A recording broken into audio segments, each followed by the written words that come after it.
J'aimerais ça qu'on parle aujourd'hui du chemin le plus étroit ensemble et on peut trouver ça dans Matthieu 7, 14.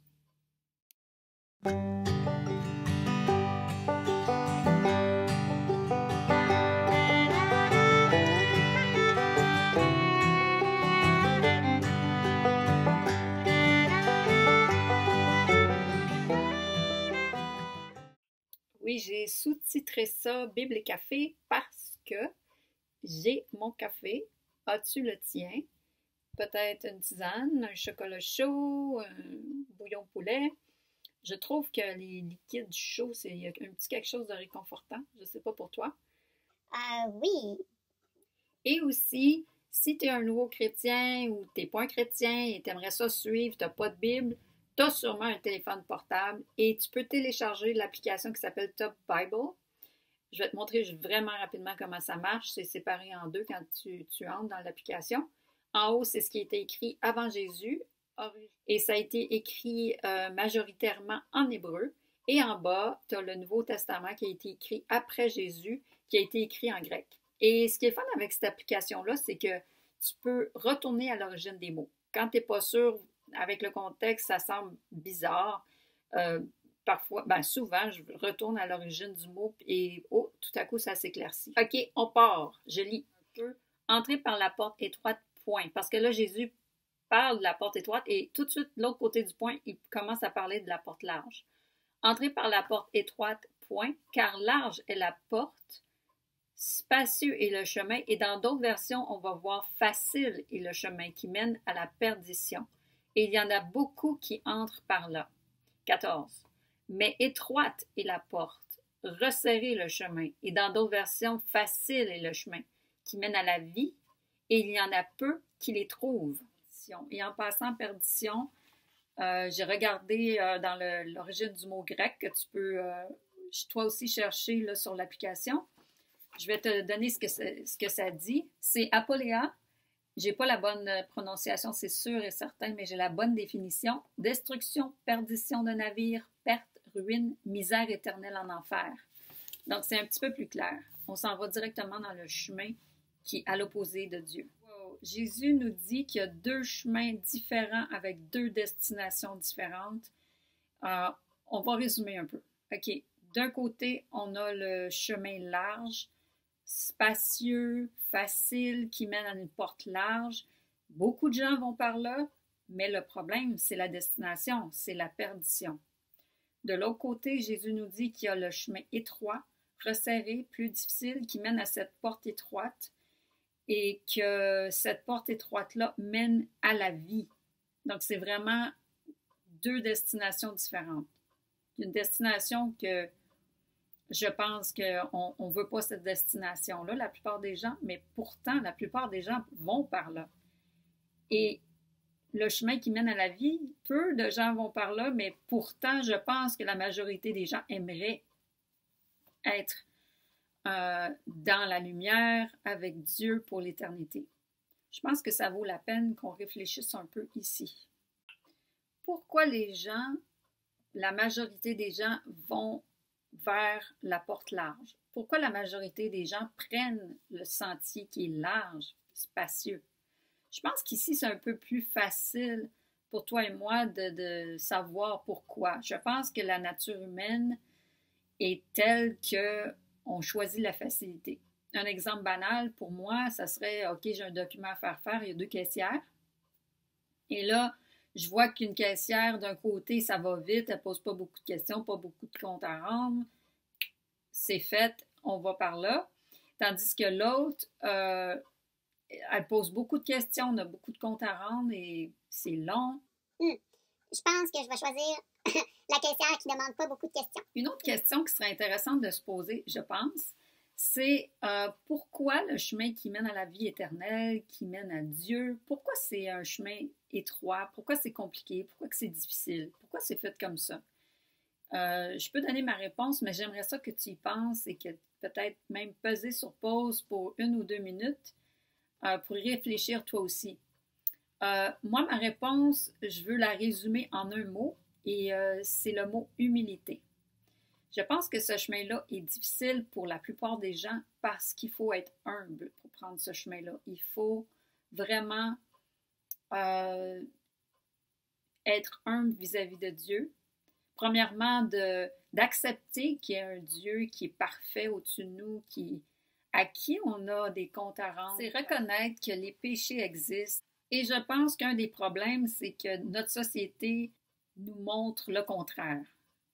La société en général nous pousse dans le chemin le plus large.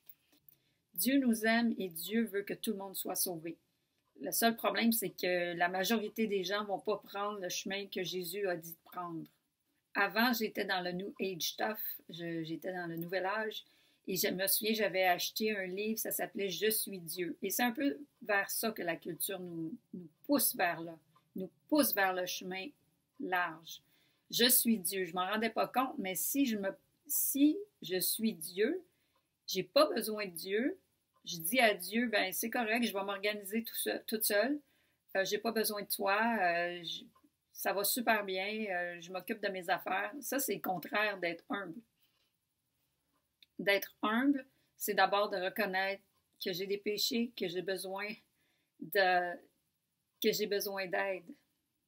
Si on a de la difficulté un peu à voir les péchés comme graves, on a juste à regarder la croix.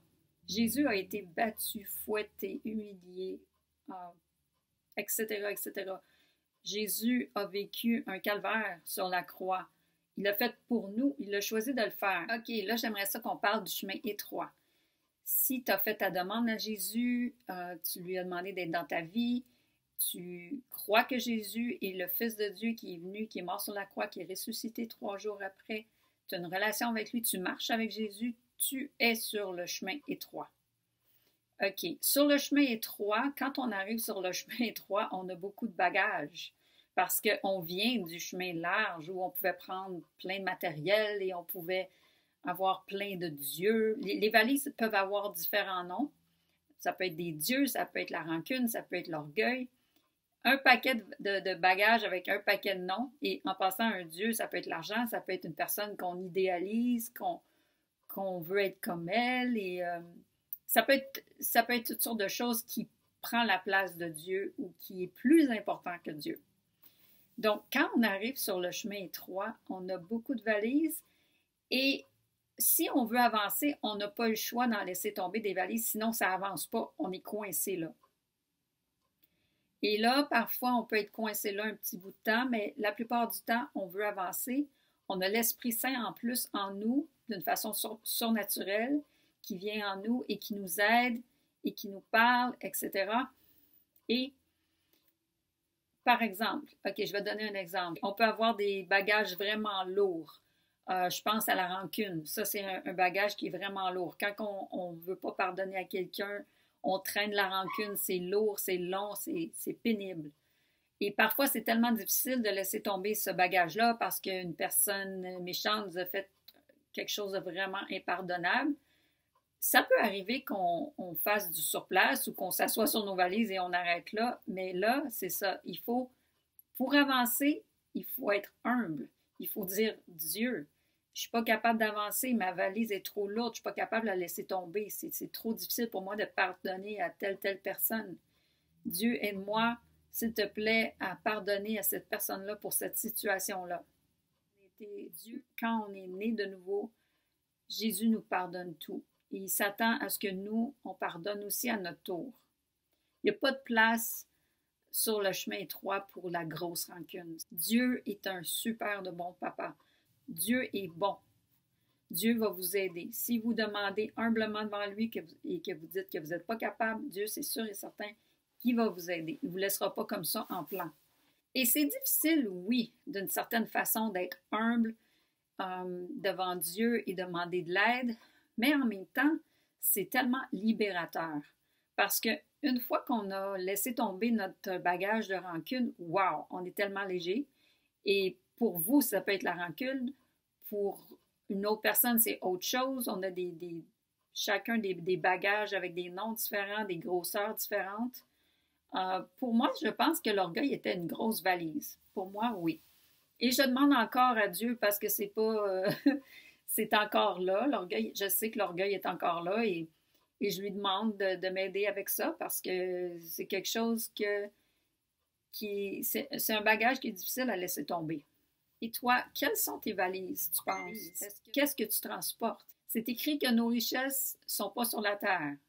Nos richesses sont en haut et on n'a pas besoin de toutes ces valises-là. On prend goût à ça, on est plus léger et Dieu nous équipe. Hein? Dieu va nous équiper. C'est comme quand on s'en va pour un travail. Si, par exemple, une personne va être plombier, il va avoir une formation, il va avoir l'équipement et finalement, tout équipé, la formation, ça va être facile.